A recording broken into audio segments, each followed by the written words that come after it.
नमस्कार दोस्तों। तो अभी 2 दिन पहले ही हम इस चीज़ के बारे में बात कर रहे थे कि रामनवमी का जब प्रोसेशन निकला वेस्ट बंगाल के अंदर में कोलकाता शहर में, तो उस रामनवमी के प्रोसेशन के ऊपर कुछ वायलेंस हुआ, ऐसा कहना है और ऐसा क्लेम किया गया। बीजेपी के कई सारे नेताओं ने ऐसा क्लेम किया, कई सारी फुटेजेस आई, वीडियोस आई।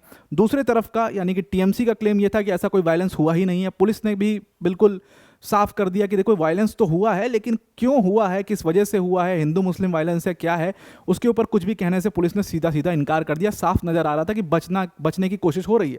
लेकिन अब एक्चुअल में वेस्ट बंगाल के अंदर वायलेंस शुरू हो चुका है और ये वायलेंस फिर वही वायलेंस है। इस वायलेंस का कारण है वक्फ जो एक्ट बन चुका है, अभी अभी पास हुआ है। द्रौपदी मुर्मू जी ने अपना असेंट उसके लिए दे दिया है और प्रेसिडेंट के असेंट के बाद वो बिल एक्ट बन चुका है। तो अब वक्फ अमेंडमेंट एक्ट पास हो चुका है, जिसको लेकर के बहुत सारा प्रोटेस्ट देश में कई सारी जगहों पर देखने को मिला। लेकिन वेस्ट बंगाल के कई सारे डिस्ट्रिक्ट्स ऐसे थे जहां पर वायलेंस की खबरें आई और ये खबरें बहुत ज़्यादा डिस्टर्बिंग हैं और कहा जा रहा है कि ये चीज़ काफ़ी बड़ी भी बन सकती है अगर इसको सही तरीके से हैंडल नहीं किया गया। इसमें ममता बनर्जी जी को दोषी माना जा रहा है।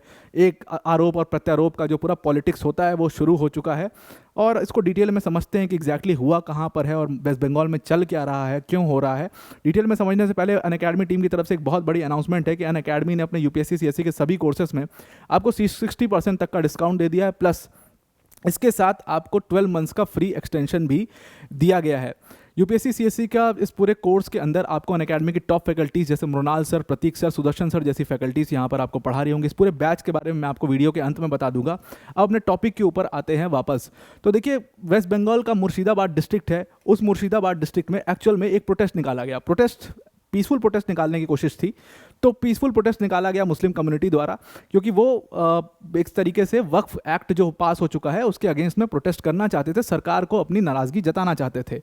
ये प्रोटेस्ट निकला और उसके बाद देखते देखते प्रोटेस्ट वायलेंट हो चुका है और वायलेंट भी ऐसा हुआ कि मतलब जम करके उत्पात सड़कों पर मचाया गया, गाड़ियों को फूंक दिया गया। बहुत सारी वीडियोस आई, दुकानों को अटैक करने की कोशिश, गाड़ियों को फूंकने की, गाड़ियों की वीडियोस आई। पुलिस और जो प्रोटेस्टर्स थे उनके बीच में ये झड़प हुई और ये झड़प देखते देखते इतनी बड़ी बन गई कि हर जगह पर अब ये रिपोर्ट हो रही है। इसके एवज में, इसको देखते हुए बंगाल के कई सारे और इलाके जहां पर प्रोटेस्ट चल रहे थे वहां से भी छुटपुट वायलेंस की खबरें आई हैं। हालांकि अभी पुख्ता नहीं है कि वायलेंस कितना बड़ा हुआ है, लेकिन यहाँ मुर्शिदाबाद का वायलेंस काफ़ी बड़ा हो चुका है और जो कि हर जगह पर रिपोर्ट होना भी शुरू हो चुका है। तो मुर्शिदाबाद का वायलेंस एक्चुअल में शुरू कैसे होता है, ये लोग डिसाइड करते हैं।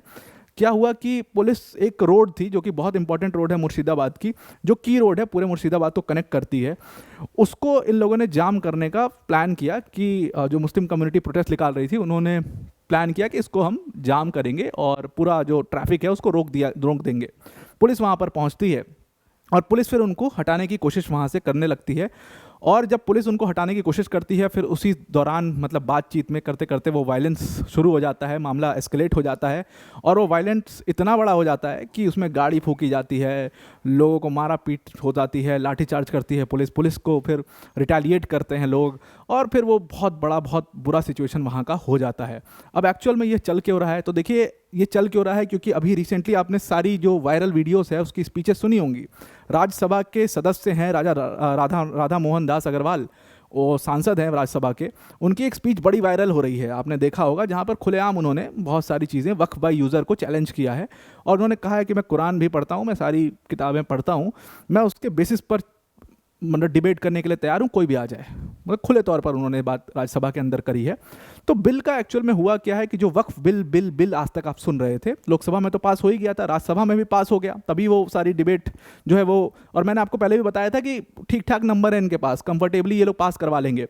तो राज्यसभा में भी पास हो गया और राज्यसभा में पास होने के बाद तो फिर मतलब कोई रोक ही नहीं सकता उसको पास होने से। तो फिर वो पहुंचा हमारी प्रेसिडेंट द्रौपदी मुर्मू जी के पास और उन्होंने भी द्रौपदी मुर्मू जी ने भी अपना असेंट उसको दे दिया है। तो सैटरडे को द्रौपदी मुर्मू जी ने भी उसके ऊपर असेंट दे दिया, बिल बन गया एक्ट और आज के दिन इसको नोटिफाई कर दिया गया है और ये आज से यानी कि अप्रैल 8 से ये इफेक्ट में भी आ चुका है।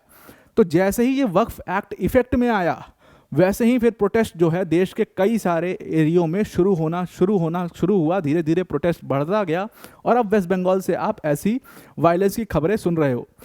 बीजेपी के यहाँ पर आरोप प्रत्यारोप लगने शुरू हो चुके हैं। बीजेपी के लीडर हैं अमित मालविया, उन्होंने कहा इस एक एक वायलेंस के लिए सिर्फ और सिर्फ, अगर वेस्ट बंगाल और कहीं से तो वायलेंस की खबरें नहीं आई और सिर्फ वेस्ट बंगाल से आई, तो इसके लिए सिर्फ और सिर्फ ममता बनर्जी जो हैं वो दोषी हैं, क्योंकि उन्होंने इस वायलेंस को होने दिया। उन्होंने एक्चुअल में इस वायलेंस को आप कह सकते हो फ्यूल इन करने की कोशिश करी। बेसिकली उन्होंने अपनी पुलिस को एक मुख्य दर्शक बने रहने के लिए कहा है, और इस वजह से पुलिस कोई स्ट्रॉन्ग एक्शन ले नहीं रही है। और क्योंकि स्ट्रॉन्ग एक्शन नहीं लिया जा रहा है, इसलिए उत्पात जम करके सड़कों पर मचाया जा रहा है, पब्लिक प्रॉपर्टीज़ को हार्म किया जा रहा है, पब्लिक प्रॉपर्टीज़ को तोड़ा जा रहा है। ये चीज़ उत्तर प्रदेश में नहीं हुई, इस मध्य प्रदेश में नहीं हुई, राजस्थान में नहीं हुई, कहीं नहीं हुई। बड़ी बड़ी मुस्लिम कम्युनिटीज़ जहाँ हैं वहाँ पर भी नहीं हुई। बिहार से कोई खबर नहीं आई ऐसी वायलेंस की, लेकिन सिर्फ वेस्ट बंगाल से ये खबर क्यों आ रही है? तो इसमें अमित मालविया का कहना है कि ये ममता बनर्जी की वजह से हुआ, क्योंकि ममता बनर्जी जो है वो एक तरीके से होम मिनिस्ट्री उन्हीं के पास है। तो इसलिए उन्होंने सीधा सीधा अपनी पुलिस को ये ऑर्डर दिया है कि भाई आपको कुछ नहीं करना, आपको सिर्फ मुख्य दर्शक बने रहना है। इसीलिए क्योंकि एक इतनी ऑर्गेनाइज्ड पुलिस फोर्स जो है वो एक मॉब से लड़ नहीं पा रही है। ये कैसे हो सकता है भला? मतलब पुलिस पीछे हट के भाग रही है, वीडियो में दिखा रहा है कि पुलिस भाग रही है पीछे की तरफ, तो ऐसा कैसे हो सकता है? ये एक्चुअल में ऊपर से इनको वेस्ट बंगाल पुलिस को आदेश है कि उनको कुछ भी स्ट्रॉन्ग एक्शन नहीं लेना है इनके खिलाफ। और ये सबसे बड़ी बात है कि उन्होंने इस प्रोटेस्ट को एक तो पुलिस को ये कह के आगे बढ़ाया, और दूसरी चीज़ जिस तरीके का वो भाषण उन्होंने दिया है उसने और इस पूरे प्रॉब्लम को और ज़्यादा बड़ा कर दिया, और इसीलिए आप वेस्ट बंगाल में इतना बड़ा वायलेंस का खबर सुन रहे हो। दूसरी तरफ क्या हुआ है कि अमित मालविया ने यह भी कहा कि बहुत सारे एरिया, जो जांगीपुर एरिया है जो मुर्शिदाबाद में आता है, वहाँ का इंटरनेट को भी बंद कर दिया गया है ताकि इन्फॉर्मेशन ना हो सके। लेकिन अभी सिचुएशन काफ़ी ऑलरेडी बिगड़ चुकी है, और इसकी वजह से पूरे बंगाल में कई सारे स्टेट्स में, कई सारे डिस्ट्रिक्ट्स में आप देखोगे कि इसका इम्पैक्ट आपको दिखाई देगा, और वहाँ पर भी वायलेंस की ऐसी घटनाएं आपको सुनने को मिल सकती हैं, क्योंकि ममता बनर्जी चुपचाप वहाँ पर पड़ी हुई हैं। अब यहाँ पर ममता बनर्जी की पार्टी ने भी आरोप लगाया, ममता बनर्जी की पार्टी ने आरोप लगाया कि जानबूझ करके बीजेपी ये झगड़े करवाने की कोशिश कर रही है, क्योंकि 2026 में इलेक्शंस है, और अगर ये ध्रुवीकरण हो गया वोट का, अगर पोलराइजेशन हो गया वोट का, तो बीजेपी का एक बहुत अच्छा बैकअप बन जाएगा वेस्ट बंगाल के अंदर, और अच्छी खासी सीट्स बीजेपी की यहाँ पर आ सकती हैं। अब उसमें कितना सच है, ये सारी बातें कितनी सही हैं कितनी गलत हैं, ये आपको डिसाइड करना है। ये रही इन्फॉर्मेशन आपके सामने। एक इंटरनेट भी है आपके पास और एक मोबाइल फ़ोन भी है आपके पास, थोड़ा सा उंगली नचाइए और वहाँ पे आपको सीधा सीधा पता लग जाएगा कितना सच है, किस बात में कितना झूठ है।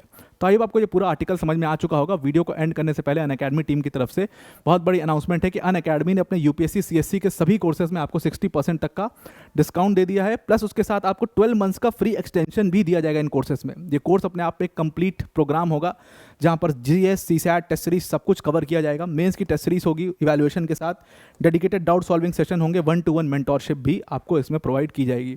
अगर आप इस बैच को लेना चाहते हैं, डिस्क्रिप्शन में हमने लिंक दी हुई है, उस पर क्लिक करके आप इस बैच को अवेल कर सकते हैं। तो अब आपको पूरा आर्टिकल समझ में आ गया होगा। आज के लिए इतना ही। Thank you and have a nice day.